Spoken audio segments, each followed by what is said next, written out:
Una, dapat hindi naman umbalik ang pangil ng diktadura. Nakita natin ngayon ang Davao is under siege. Grabe ang paglapastangan sa mga religious compound and organization and mga members ng Kingdom of Jesus Christ. Napakalubha at napakasakit tingnan po ang kalagayang ito na nagkukunwaring malaya ang bansa at may demokrasya tayo subalit under the sun of the former dictator na si Marcos Sr., ang anak niyang si Marcos Jr. ay ganito ang ginagawa. Very similarly, ang situation natin ay kulang na lang ang formal na deklarasyon ng martial law. Subalit ngayon, ang nakikita namin panunumbalik ng mapait na karanasan at mga kalagayan na very similar sa madilim na panahon ng martial law at diktadura ng tatay niya, kung kaya bumabalik sa aming mga damdamin bilang mga dating rebelde at mga kadre ang aming sama ng loob.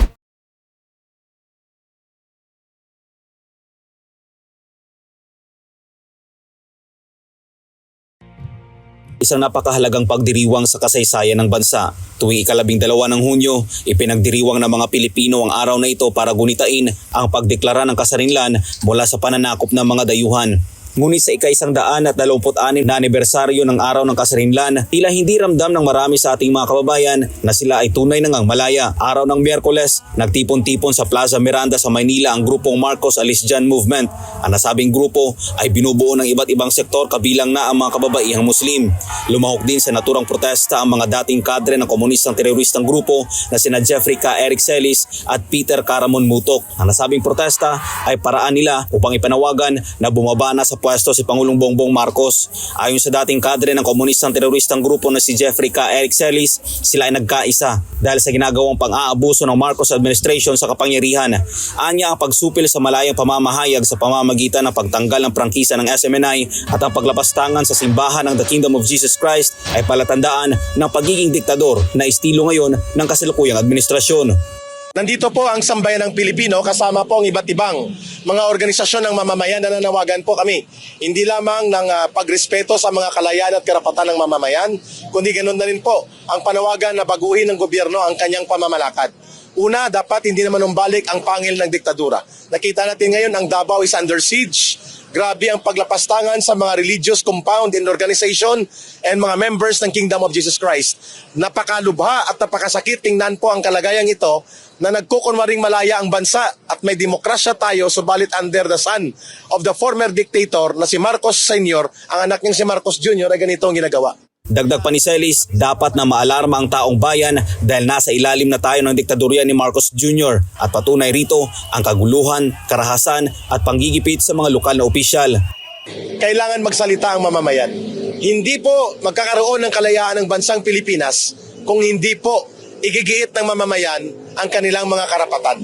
Sa ilalim ng gobyerno ni Marcos Jr., ang nangyayaring kagipitan at mga kaguluhan at karahasan sa Davao City, sa compound at iba't ibang area ng Kingdom of Jesus Christ at ang kanyang panggigipit sa mga local officials, panggigipit sa mga malayang pagtitipon ng mamamayan ay napakaseryoso at napakadelikado mga indication na bumabalik ang lagim at pangil ng diktadura without declaring it.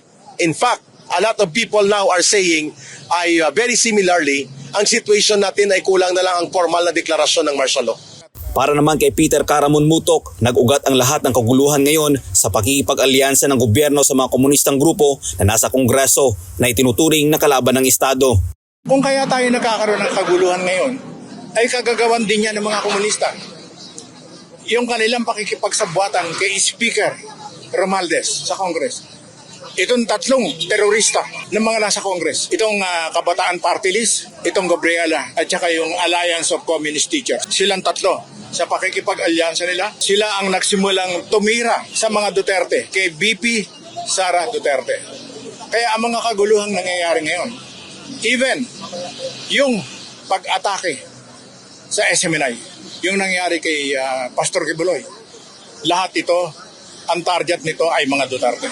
Dahil sa mga nangyayari, masama ang loob ng mga dating kadre sa Marcos administration at hindi nila mapigilan na muling manumbalik sa kanila ang pakiramdam na kinakalaban ang gobyerno.